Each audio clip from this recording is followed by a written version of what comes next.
The scariest part about alien encounters isn't the lights in the sky, it's the people. Because many of the witnesses in these cases weren't conspiracy theorists, they were police officers, pilots, families, children, ordinary people who experienced something they could never explain. And after what they saw, some of them were never the same again. Tonight, we're diving into real alien encounters that still can't be explained. Stories involving strange signals, missing time, terrifying sightings, and encounters so disturbing that investigators still avoid talking about them publicly. So turn off the lights and listen carefully, because some people believe these weren't just sightings. They believe something was watching back. Case 1, the highway encounter. Nevada desert, 1997. At around 1:40 a.m., a truck driver named Daniel Reyes was driving alone through a long, empty highway surrounded by miles of desert. No nearby towns, no traffic, just darkness. Daniel had driven that road hundreds of times before, but later, during an interview, he said that night felt wrong from the beginning. Too quiet, no wind, no radio signal, nothing. Then suddenly, his headlights caught something standing near the road. At first, he thought it was a person, tall, thin, motionless. But as the truck got closer, Daniel realized something horrifying. The figure wasn't wearing clothes. Its skin looked pale gray. Its arms hung unusually low, and its eyes reflected the headlights like glass. Daniel slammed the brakes. The figure didn't move, didn't blink, didn't react. It just stood there, watching him. Then the radio inside the truck exploded into static. Loud, violent static. Daniel grabbed his CB radio and tried calling for help. But according to the audio recording recovered later, his voice sounded terrified. "There's someone out here. I don't think it's human." Then came a long silence, and Daniel whispered something investigators still talk about today. "Why is it smiling?" The recording cuts out seconds later. Daniel's truck was discovered the next morning parked on the side of the highway. Engine still running. Driver's door open. But Daniel was gone. No footprints. No signs of struggle. Nothing. And to this day, he has never been found. But years later, audio experts enhanced the final seconds of the CB recording. And hidden beneath the static, they discovered a second sound, a strange clicking noise, rhythmic, almost like communication. Case 2, the lights above the forest. October 11th, 2004. A family living near a heavily wooded area in Oregon called emergency services after witnessing strange lights hovering silently above the trees. The caller was a mother of 2, named Elaine Carter. At first, dispatchers assumed it was a drone or helicopter, but Elaine sounded genuinely terrified, because according to her, the lights weren't moving normally. They would disappear, then instantly reappear somewhere else, almost as if they were skipping through the sky. Police were sent to investigate. But while officers were driving toward the property, Elaine called again, this time crying. The dispatcher asked what happened. Elaine whispered, "They're closer now." The call recording becomes difficult to listen to after that. You can hear her children panicking in the background, a dog barking violently outside. Then, suddenly, the dog stops, completely Elaine walked toward the window, and what she said next still disturbs investigators. "There's somebody standing near the trees." The dispatcher asked if it was a person. Long pause. Then Elaine answered, "I don't think so." Police arrived minutes later, but when they reached the house, the front door was wide open. Lights still on, dinner sitting on the table, television playing, but the family was gone. No blood, no signs of forced entry, no evidence of kidnapping, nothing. But one officer later claimed something strange happened while searching the woods behind the house. His flashlight suddenly died. Then he heard clicking sounds somewhere between the trees, moving around him, fast, circling him, and above the forest. He said he briefly saw 3 pale lights hovering silently in the dark. The case remains unsolved, and locals living near the area still report strange lights appearing above the forest late at night. Case 3. The Schoolyard Incident. In 1994, dozens of school children in Zimbabwe claimed they witnessed something impossible. And what makes this case terrifying is how consistent their stories remained. Even decades later, it happened during morning break at a small rural school. Teachers were inside a meeting. Children were playing outside. That's when several students noticed shining objects descending from the sky beyond nearby trees. At first, they thought it was an aircraft. But then the objects stopped moving, completely silent, hovering, watching.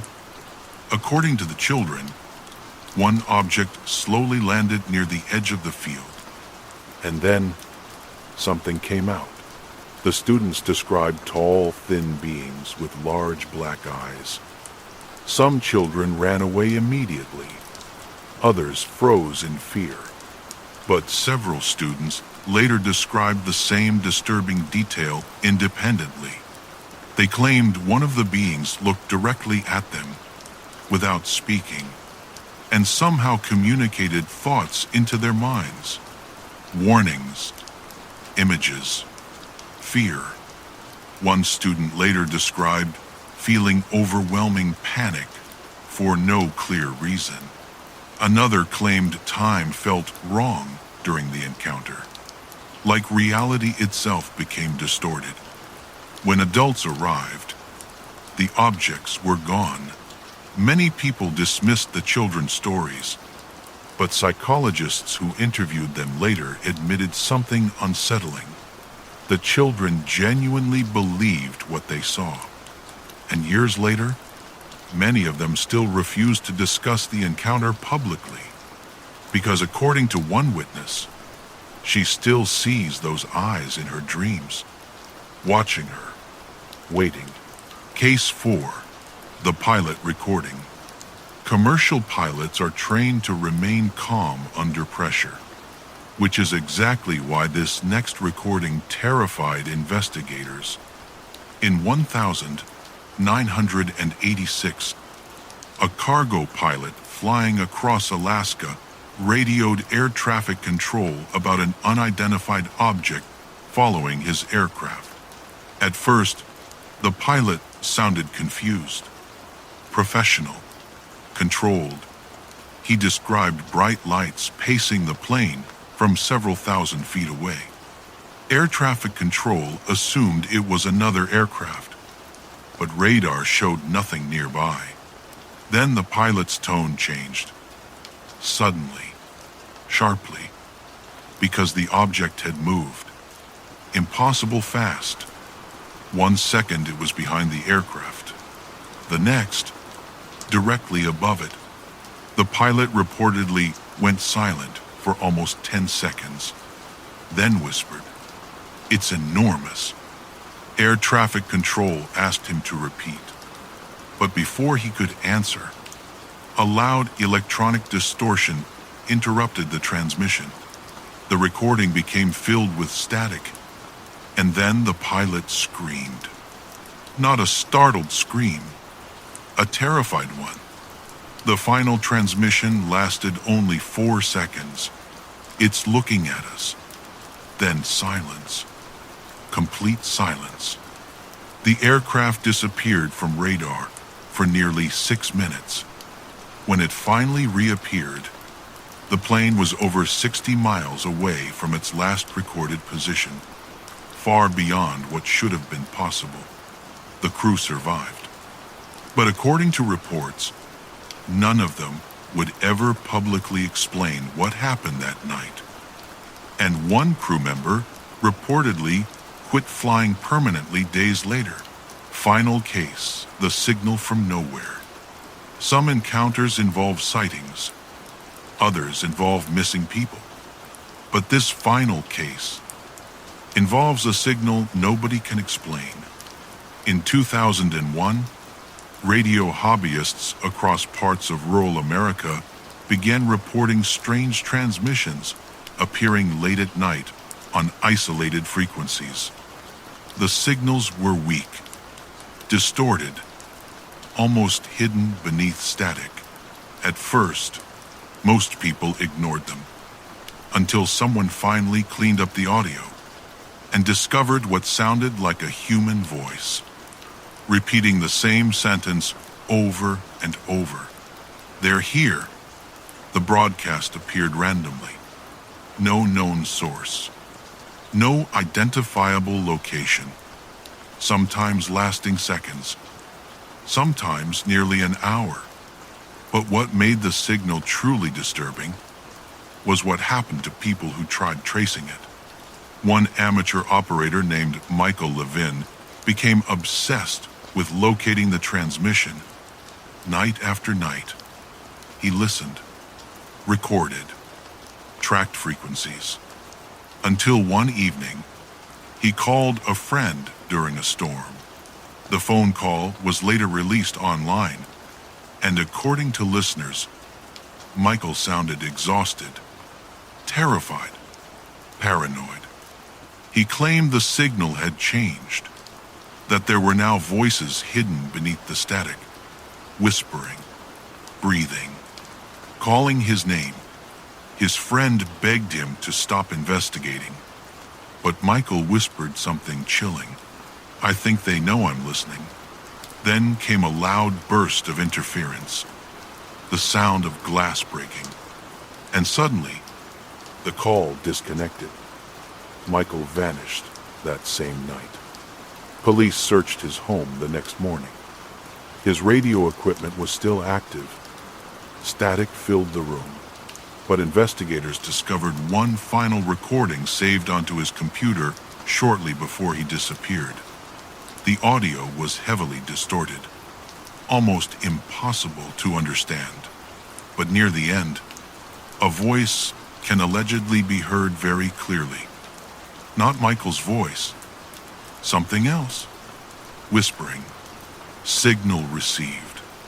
Michael was never found, and the source of the mysterious transmissions was never identified. This Arn, maybe these stories have rational explanations. Maybe fear distorted reality. Maybe witnesses imagined what they saw. Or maybe, for brief moments, ordinary people encountered something beyond human understanding. Something intelligent. Something watching. And if even one of these stories is true, then the most terrifying possibility isn't that aliens exist. It's that they may have been here the entire time, waiting silently in the dark, listening. Low radio static, signal distortion, silence.